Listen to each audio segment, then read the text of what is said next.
चलिए, जय हिंद, वंदे मातरम। आप सभी का स्वागत है जय जीवा एकेडमी चैनल पर। फ्रेंड्स, जो कि शिक्षक परिवार से जुड़ा है। और फ्रेंड्स, जैसा कि हमने आपको कल बोले थे और जैसा कि हमने कल आपसे बात की थी कि हम जो है ना नेक्स्ट डे से जो है मैथ की क्लास लेकर आएंगे। तो फ्रेंड्स, वादे के हिसाब से जो है हमने आपके लिए जो है मैथ की क्लास लेकर आए हैं। बट फ्रेंड्स, आप लोग जो हो जितने चैनल में जितने आपने जो है वीडियोस देखे होंगे, उसमें आपको मैथ की जो है थ्योरी कहीं नहीं बताई गई होगी, ठीक है ना। तो फ्रेंड्स, हम जो है आपको थ्योरी ही बताएंगे और थ्योरी से रिलेटेड जो है क्वेश्चन किस तरह से बनते हैं, ये सारी चीज़ें हम आपको बताएंगे। बट फ्रेंड्स, आप लोगों से एक रिक्वेस्ट है कि अगर आप जय जीवा एकेडमी चैनल पर नए हो तो चैनल को सब्सक्राइब कर लीजिएगा और अपने प्यारे फ्रेंड्स में शेयर कर दीजिएगा।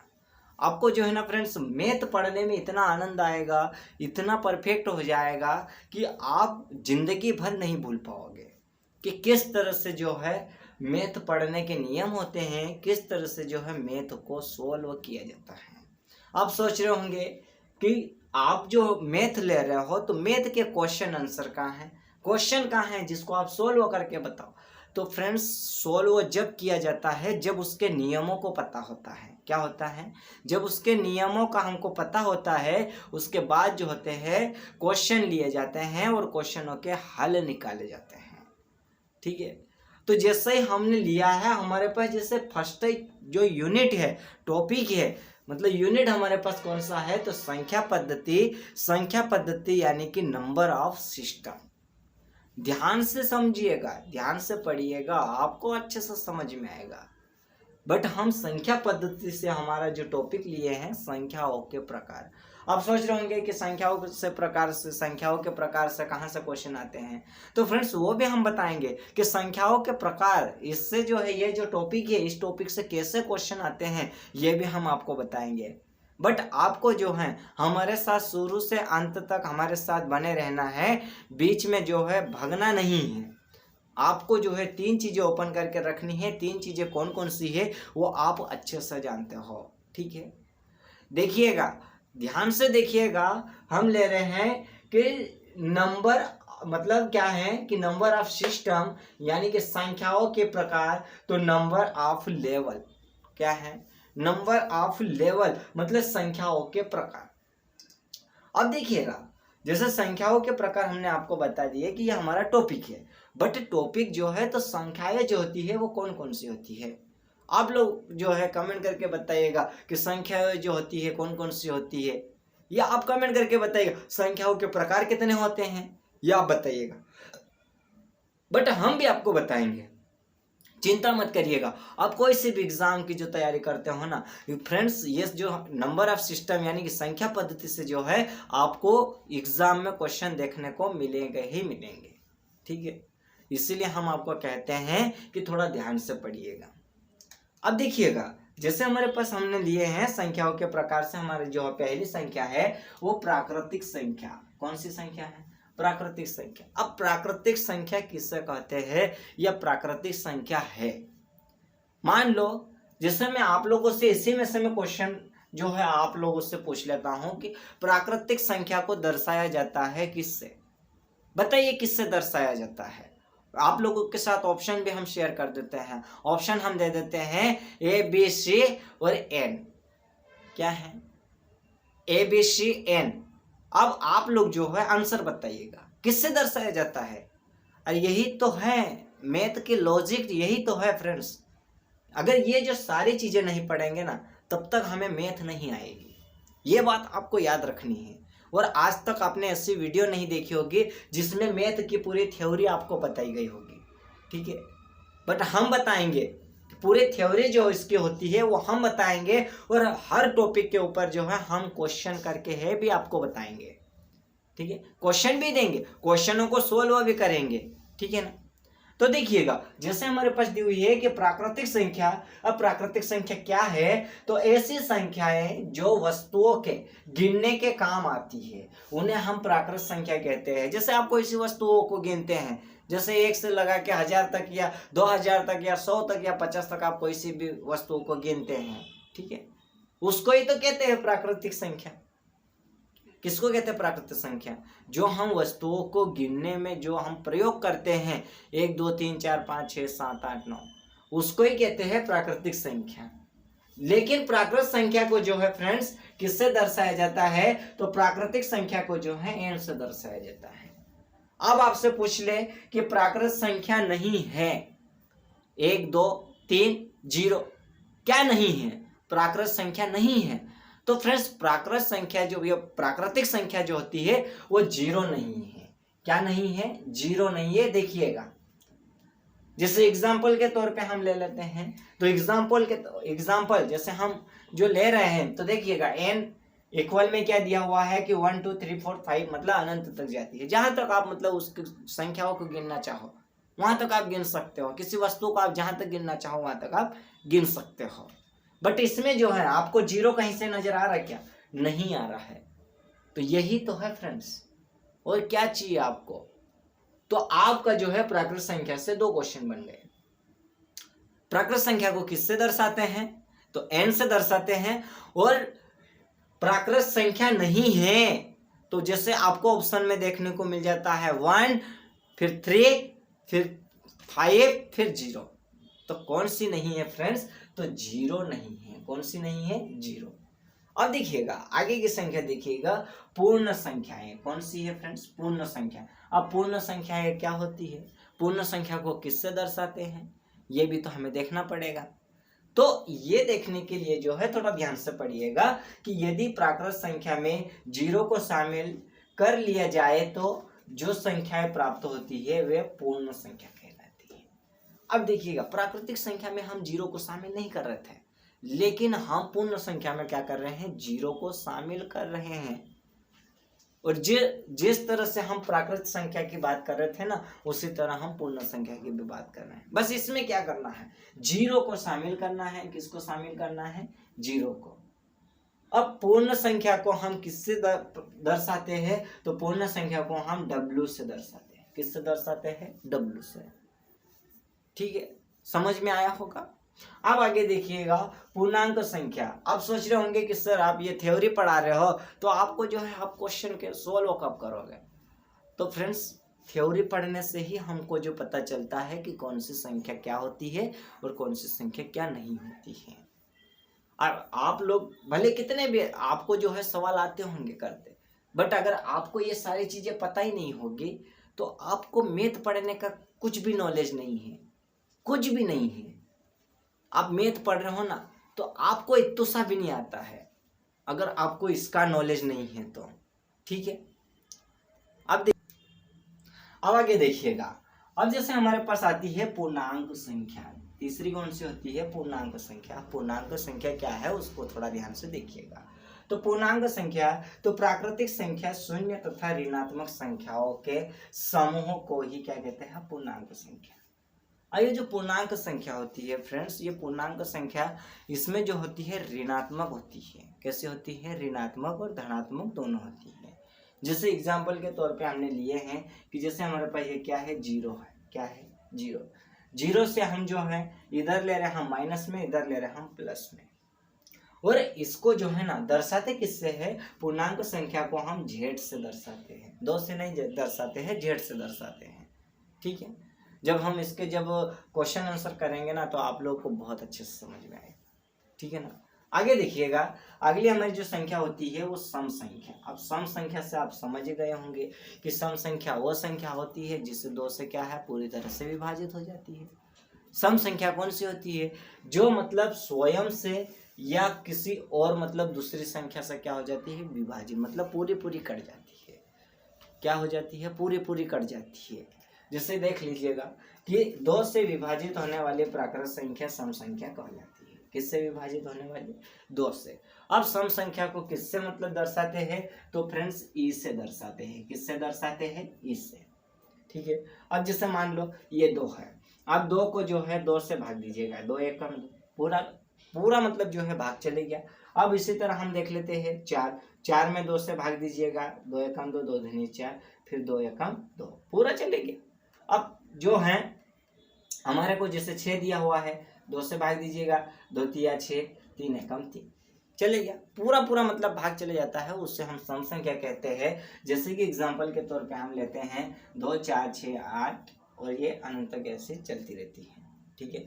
अब उसी तरह हम बात करते हैं विषम संख्या की। अब विषम संख्या कौन सी होती है वो भी थोड़ा ध्यान से देखिएगा।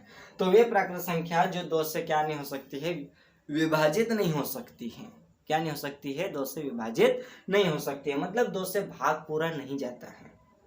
जैसे कि मतलब संख्या ले लो, जैसे 1 हो गया, 3 हो गया, 5 हो गया, वो है ना केवल स्वयं से जाती है, किसी और संख्या से उसमें भाग नहीं जाता है। जैसे 1 का ले लीजिएगा, 1 में जो है किसका भाग दोगे, 2 का दोगे, क्या जाएगा, बिल्कुल मिल जाएगा। 1 का दे दो, 1 1 का में 1 चले गया। अब 3 में देख लीजिएगा, 3 में हम 2 का भाग देंगे तो 2 से 2 एकम 2, फिर 1 बच गया।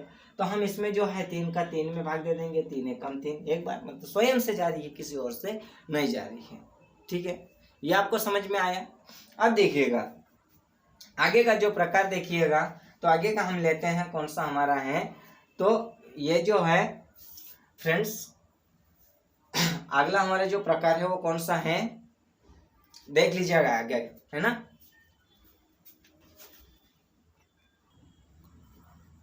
आगे देखिएगा फ्रेंड्स, जो आगे की जो हमारे संख्याओं के प्रकार में से जो थे, हमारी आगे की संख्या कौन सी है, तो भाज्य संख्या है। अब भाज्य संख्या है क्या है, तो ऐसी प्राकृतिक संख्या है जो एक या अपने को छोड़कर अन्य संख्याओं से क्या हो जाती है, विभाजित हो जाती है। मतलब जो हमारी भाज्य संख्या होती है ना, अब भाज्य संख्या वे संख्याएं होती है जो या तो एक से मतलब क्या होती है, विभाजित होती है, या स्वयं को छोड़कर किसी दूसरी संख्या से भी विभाजित हो जाती है, उससे हम क्या कहते हैं, तो भाज्य संख्या कहते हैं। जैसे कि एग्जांपल के तौर पे, तो जैसे हमारे पास दिया हुआ है 4 6 और 9, तो जैसे 9 जो है, तो 9 जो है वो 9 जैसे 9 है, तो ये एक या अपने को छोड़कर, मतलब 9 जो है 1 से जाएगी क्या, नहीं जाएगी। ये किससे जाएगी, तो ये 3 से चली जाएगी फ्रेंड्स, किससे चली जाएगी, 3 से। 3 की टेबल में 9 कितने बार में आता है, तो कितने बार में आता है, 3 बार में। कितने बार में, 3 बार में, ठीक है ना। तो इस तरह से जो है ये हमारी भाज्य संख्या होती है। अब उसी तरह हम बात करते हैं अभाज्य संख्या। अब अभाज्य संख्या की जब बात करते हैं, तो वे प्राकृत संख्या जो एक या अपने आप से विभाजित हो सके, उसे हम क्या कहते हैं, अभाज्य संख्या। अब जैसे मान लो, जैसे ये हमारे पास जैसे 2 क्या दिया हुआ है, 2 3 5 7। अब ये जो है ना अपने आप और एक से क्या हो जाती है, मतलब विभाजित हो जाती है। तो जैसे 2 से हम देखते हैं, तो 2 से जैसे हम 2 को 2 में भाग देंगे तो 2 एकम 2 जा रहा है ना। अब उसी तरह हम बात करते हैं 3 में 3 का, तो 3 एकम 3 पूरी तरह से विभाजित हो रहा है, ठीक है ना। अब देखिएगा आगे हम बात करते हैं परिमेय संख्या। परिमेय संख्याएं कौन सी होती है, तो ये जो थोड़ा क्या है, परिमेय संख्या में जो है आप लोगों को समझने में दिक्कत आ सकती है, तो थोड़ा ध्यान से देखिएगा। तो ऐसी संख्याएं जो P/Q के रूप में होती है। अब परिमेय संख्या जो होती है वो किस में होती है, बटे में होती है। किस में होती है, बटे में होती है। और जहां P और Q पूर्णांक संख्या है, जहां पर P ये P है और ये Q है, ये कैसी संख्या है, पूर्णांक संख्या है। कैसी, पूर्णांक। तो फ्रेंड्स P बराबर Q है, तो इसका मतलब ये होता है कि P ये जो Q बराबर जो हमारा 0 है ना, इसका मतलब ये होता है कि Q का मान जो है 0 के बराबर नहीं है। किसके बराबर नहीं है, 0 के बराबर नहीं है, ठीक है।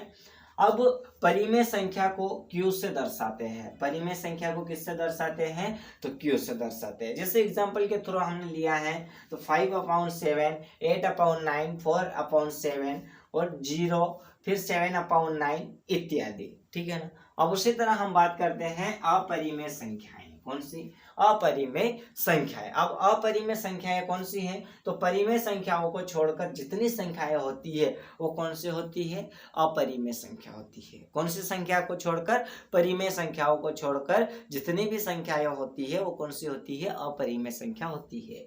जैसे हमारे पास दिया हुआ है √2, √3, -√2, -√3 या √5 पाई और ये √7। अगर आपको जो है एग्जाम में ये पूछ ले कि पाई एक कौन सी संख्या है, तो कौन सी संख्या है, परिमेय है या अपरिमेय है, तो कौन सी संख्या है फ्रेंड्स, तो ये अपरिमेय है। कौन सी है, अपरिमेय। अब उसी तरह हम बात करते हैं वास्तविक संख्याएं। कौन सी, वास्तविक संख्याएं। और वास्तविक संख्या को थोड़ा ध्यान से देखिएगा, परिमेय तथा अपरिमेय संख्याओं के समुच्चय को ही क्या कहते हैं, वास्तविक संख्या कहते हैं। इनके समूह को, परिमेय संख्या और अपरिमेय संख्या, इन दोनों को मिलाकर जो समूह तैयार होता है उसे क्या कहते हैं, वास्तविक संख्या। जैसे देखिएगा, इसमें हमने लिया है परिमेय संख्या का, जैसे हम मतलब दोनों को मिलाने का जो समूह बनता है उसी को तो कहते हैं वास्तविक संख्या। तो जैसे हमने इसमें, जैसे हमारे पास दिया हुआ है कि 2/3, 8/9, 7/10, 0, √2, √3, -√2, -√3 और √5, पाई और √7। ठीक है ना। अब बात करते हैं अत्रिभाज्य संख्याएं। कौन सी, अत्रिभाज्य संख्याएं। यह हमारा संख्या का जो है आगे का प्रकार है, उसको थोड़ा ध्यान से देखिएगा। तो वे तीन प्राकृतिक संख्याएं जिनका HCF 1 हो। कितना हो, HCF 1 हो, उसे हम क्या कहते हैं, अत्रिभाज्य संख्या कहते हैं। क्या कहते हैं, अत्रिभाज्य संख्या कहते हैं। जैसे देखिए, तीन प्राकृतिक संख्या, अब तीन कौन कौन सी, तो जैसे 8 हो गया, 9 हो गया और कितना हो गया, 25 हो गया। ठीक है, ये हमारी कौन सी होती है, तो अत्रिभाज्य संख्या होती है। ठीक है, अगर आपको एग्जाम में पूछ ले कि अत्रिभाज्य संख्याएं कितनी होती है, तो जैसे एग्जाम में आपको देखने को मिल जाए कि 2, 3, 4, 5, तो कितनी होती है, तो 3 होती है। कितनी होती है, 3। याद रखिएगा, भूलिएगा मत, नहीं तो बाद में पछताओगे फ्रेंड्स। फिर मत कहिएगा कि आपने हमें बताया नहीं, हम बता रहे हैं, आपको जो है माइंड में फिट करके रखना है। अब जैसे हमारे पास दिया हुआ है आरोही क्रम। अब आरोही क्रम का मतलब आप समझ ही गए होंगे कि दो या अधिक भिन्नों को किस क्रम में रखने पर, तो बढ़ते क्रम में। जैसे मान लो बढ़ते क्रम में, तो जैसे देखिएगा दो या अधिक भिन्नों को, तो जैसे में बढ़ते क्रम की अगर बात की जाए, तो ये जैसे हमारी हो गई, ये जैसे, ठीक है, ये हमारी पहली सीढ़ी हो गई, फिर इसको बढ़ाओ दूसरी सीढ़ी हो गई, ये इसको बढ़ाओ तीसरी, फिर इसको बढ़ाओ ये चौथी, इसको बढ़ाओ ये पांचवी। ऐसे मतलब क्या है, बढ़ते क्रम में जो है चलती रहती है। ठीक है ना। और ये जो किस में आता है, तो आरोही क्रम में। और अवरोही क्रम की बात की जाए तो फ्रेंड्स, जैसे ये आपने जो है 5वीं सीढ़ी तक चढ़ा, इससे जो है नीचे उतरे, घट गई हमारी एक सीढ़ी, तो 4 बची। फिर हमने घटा दी तो कितने बची, 3 बची। फिर हमने घटा दी तो कितने बचे, 2 बचे। तो इस तरह से जो है मतलब घटते क्रम में आना ये आरोही क्रम में हो जाएगा, और बढ़ते क्रम में जाना तो आरोही क्रम होएगा। ठीक है। अब देखिएगा, ये हमारे जो थे संख्याओं के प्रकार। अब संख्याओं के प्रकार आपने तो देख लिए, बट हम जो है इसके ऊपर से जो है आपको जो है कुछ नोट बता देते हैं। क्या बता देते हैं, कुछ नोट बता देते हैं। ठीक है ना। अब नोट भी थोड़ा है, देखिएगा। ठीक है। हाँ फ्रेंड्स, अब जैसे हमने जो है संख्याओं के प्रकार हमने जो है समझ लिए। अब हम उससे से जो है हम एक नोट जो है आपको बता देते हैं।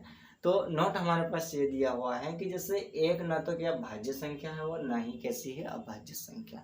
देखिए, एक क्या नहीं है, नहीं तो भाज्य संख्या है और ना ही अभाज्य संख्या, याद रखना। और जो सबसे छोटी अभाज्य संख्या कौन सी है, तो सबसे छोटी अभाज्य संख्या 2 है। और एकमात्र ऐसी सम संख्या है, मतलब दो जो है ना, ये दो क्या है, दो एकमात्र ऐसी सम संख्या है जो रूट संख्या भी है, मतलब करने की भी संख्या है ये दो। ठीक है। अब यहाँ पे सबसे छोटी विषम अभाज्य संख्या कौन सी है, तो सबसे छोटी विषम अभाज्य संख्या हमारी क्या है, 3 है। अब सबसे छोटी भाज्य संख्या कौन सी है, तो हमारी 4 है। सबसे छोटी विषम भाज्य संख्या कौन सी है, तो 9 है। ये याद रखना है। अगर आपको ये एग्जाम में जो है मिल जाए, क्वेश्चन कहने को मिल जाए कि 1 से 100 तक की अभाज्य संख्या कितनी होती है, ज्ञात कीजिए। 1 से 25 तक, या 25 से 50 तक, या 50 से 100 तक। तो आपको जो है ना घबराना बिल्कुल भी नहीं है। आपको क्या करना है कि 1 से 100 तक कितनी होती है, 25, और 1 से 50 तक कितनी होती है, 15, और 1 से 25 तक कितनी होती है फ्रेंड्स, 9, और 25 से 50 तक कितनी होती है, 6, और 50 से लगा के 100 तक कितनी होती है, 10। तो ये हमारा नोट था, थोड़ा ध्यान से देखिएगा। और आपको जो है अभी जो है अभी तो हमने मैथ की जो है स्टडी करी है, आगे आगे देखते रहिए, आपको बहुत मज़ा आएगा मैथ पढ़ने में। फ्रेंड्स इसी के साथ जो है आई होप आपको समझ में आया होगा। और फ्रेंड्स इसी के साथ जो है अब हम मिलते हैं नेक्स्ट वीडियो में, जो कि आज के इस वीडियो को हम यहीं एंड करते हैं। जय हिंद फ्रेंड्स, थोड़ा नज़र मार लीजिएगा, उसके बाद जो है हम वीडियो को कर देंगे।